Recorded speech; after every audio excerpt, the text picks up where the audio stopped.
Graça e paz. Segundo a Bíblia, no livro de Atos, é onde começa a perseguição com os discípulos de Jesus, porque é onde começa a pregação do Evangelho. Logo após a subida de Jesus aos céus, os discípulos começam a pregar o Evangelho e é onde começa toda a perseguição.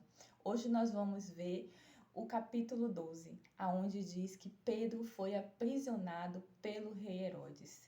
Naquele tempo, o rei Herodes começou a perseguir os cristãos. Só para ressaltar, cristão naquela época não eram as pessoas que frequentavam as igrejas, eles eram os discípulos, porque eram aquelas pessoas que dedicavam as suas vidas integralmente à pregação do Evangelho do Senhor Jesus Cristo. Então, o que foi que ele fez? Primeiro, ele matou Tiago e o seu irmão João.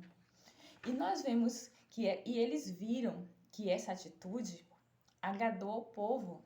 Então, no dia dos ázimos, que é uma festa judaica, ele mandou que Pedro fosse levado à prisão, sob o cuidado de 4 soldados, para que ele fosse apresentado ao povo depois da Páscoa. A intenção do rei era fazer com que os demais discípulos desistissem de falar do Senhor Jesus. Ele queria usar Pedro para intimidar os outros, para amedrontar os outros, para que o evangelho não fosse pregado, para que as demais pessoas não soubessem da vinda do Senhor Jesus Cristo na terra. Mas vamos ver o que foi que aconteceu. Mas o que ele não sabia era que enquanto o apóstolo estava preso, a igreja estava lá fora orando incessantemente.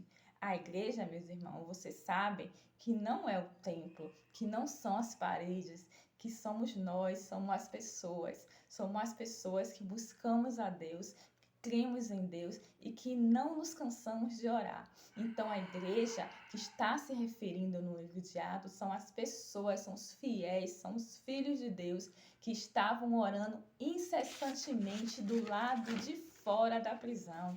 E vocês querem saber o que aconteceu? No versículo 7, diz que sobreveio um anjo do Senhor e resplandeceu uma luz na prisão, e tocando em Pedro, o despertou, dizendo: Pedro, levanta-te depressa. E caíram todas as suas cadeias, quer dizer, as suas algemas, porque Pedro estava preso, acorrentado, algemado, então caíram todas as suas cadeias.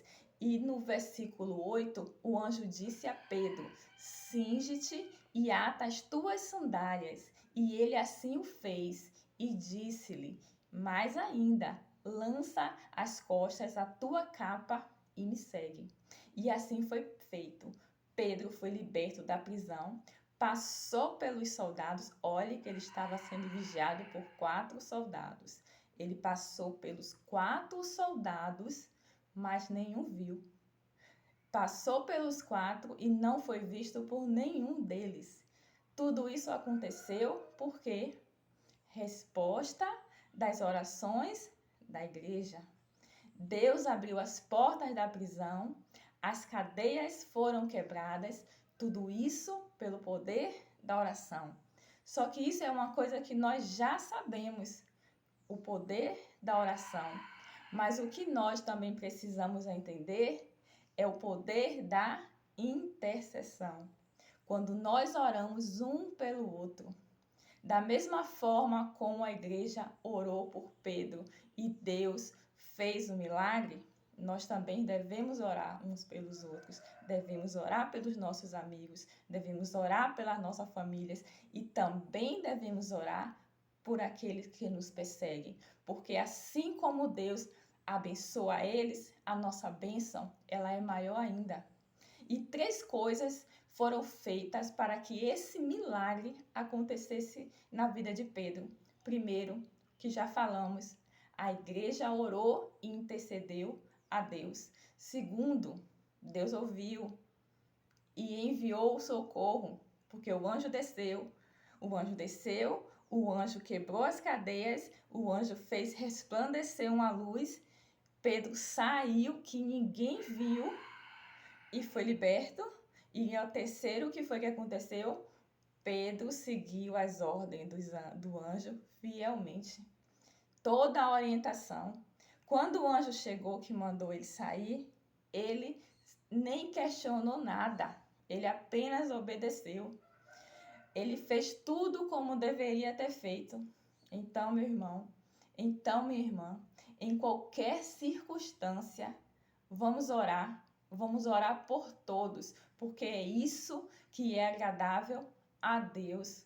Vamos lembrar de todas as pessoas. Muitas vezes, nós estamos tão preocupados com os nossos problemas que nós nos esquecemos que nós devemos orar uns pelos outros, porque foi isso que o Senhor Jesus Cristo deixou para nós. E quando nós oramos pelos outros, os outros são abençoados. Mas vocês sabiam que a nossa bênção, ela é maior ainda.